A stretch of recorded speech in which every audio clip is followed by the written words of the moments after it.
win rate in the last 10 years and lots of placed horses as well. Nichols' last 23 ex-French that he sent to the race, 3 were winners and 8 were placed. So that's almost 50% win and place, although he doesn't have a qualifier for that this year, unfortunately. So I just wasted a few seconds of his life there. Elliott's won 3 from the last 10. And the winner comes from anywhere in the market, big prices, but the big stables have still won 8 of the last 10. So some of the bigger priced horses from the right stables have a very good record. There's only been a couple of sort of smaller stables that have won it over that time. All the winners have either been ex-flat or from French jumps. So the sort of normal UK Irish national hunt breds tend not to be sharp enough for this. You're normally going to find one that's towards the head of the handicap going close. Last 3 years, 139 was second, 138 won, and then 139 won. So, being at the top of the handicap's not a massive hindrance here. It tends to get quite compressed anyway now because there are so many entries. First time Hood's also a bit of a positive in the race. St. Sam was second last year, and 7 first time Hoods have placed top 5 in the last 9 renewals. So just want to look out for the trainers reach for the gear, shall we say. They're definitely looking to bring out improvement on the day when they've been hiding away handicap mark for a while. So anyway, onto the race. Jono, thoughts? Well, I could give my thoughts. What I will just say is I've never had the winner of this. So I'm probably the worst person to ask. Right. So basically, whatever you say, I'm going to strike on my list. Yeah, I mean, I think it's not a race that I tend to go too heavy on. Last year, typically, I thought I'm going to go for it properly, throw everything I've got at it, and you get an 80-1 winner. So, absolutely. Yeah, I mean, I've had a few bets. I mean, yeah, just rolling through the prices: 80-1, 33s-1, 25-1, 40-1, 25-1. I think in the last 10 years, you've had only 3 single price winners.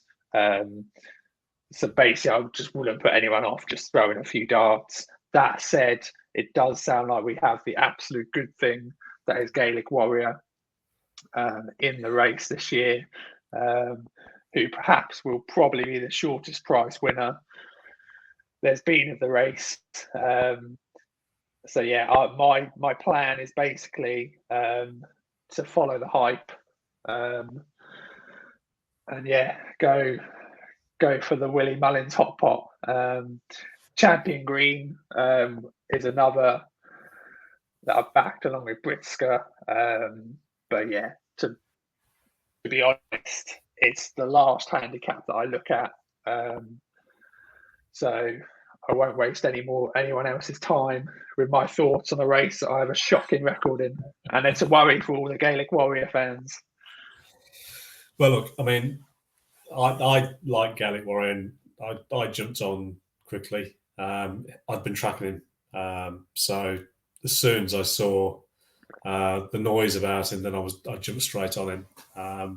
There's a few of those sort of Willie Mullins horses that come over you.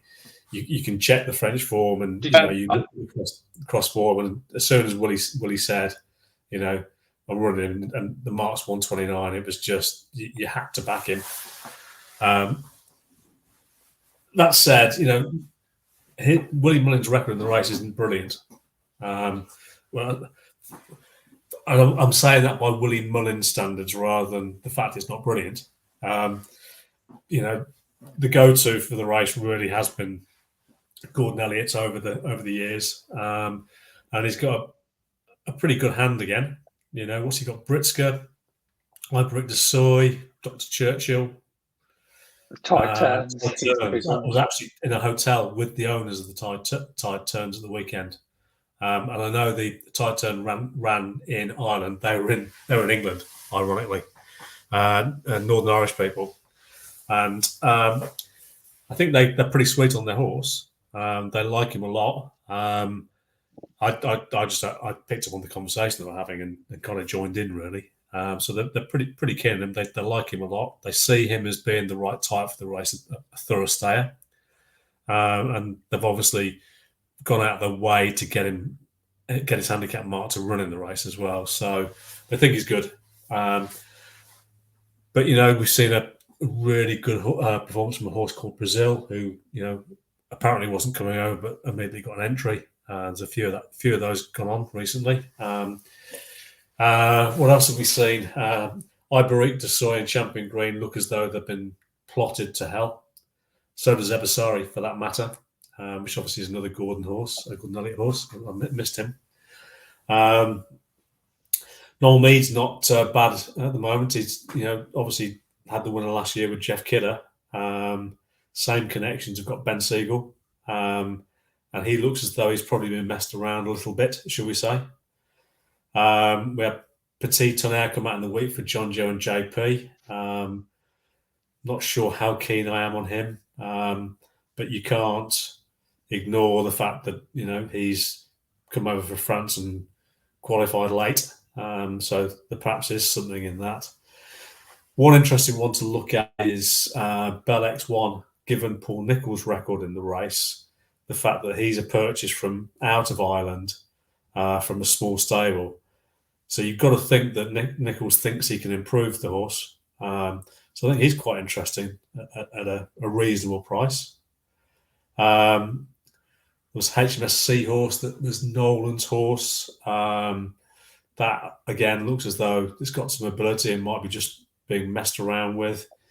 And Dr. Churchill of Elliott's also looks as though they've been trying to hide his mark as well. So, there's a huge long list of potentially decent horses. And even with that long list, it might not cover the winner.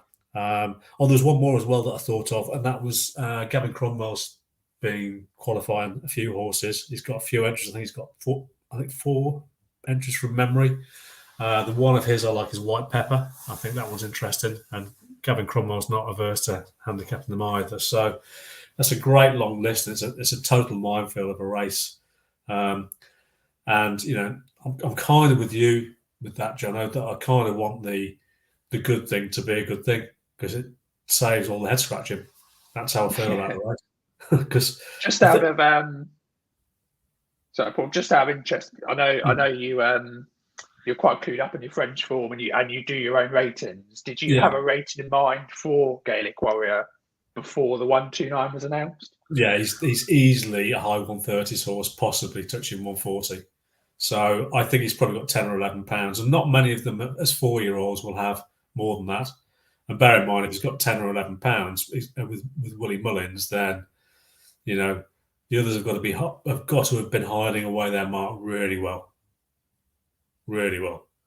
Yeah. So I think potentially he is very well in. But he's had to travel over from France, different environment, change of feed, all of these things. He's been there long enough for the latter not to be a problem now. But we've not seen him on a race course yet, whereas we have the others. So there's no guarantees in them, I don't think. If I was starting now, I'd be starting from a point where I want to take him on, but I was on early, so I don't want to take him on. That's kind of where I'm at with the race, really. Yeah. Okay, Coral Cup, which is, you talk about horse races that you find tough. I've found that tough. This one tough over the years. I've had some successes, but I've had the complete blanks as well. This one. And the county's probably more so. The county's probably been my toughest race over the years. Last year didn't have a great coral. The year before I had a really good coral. So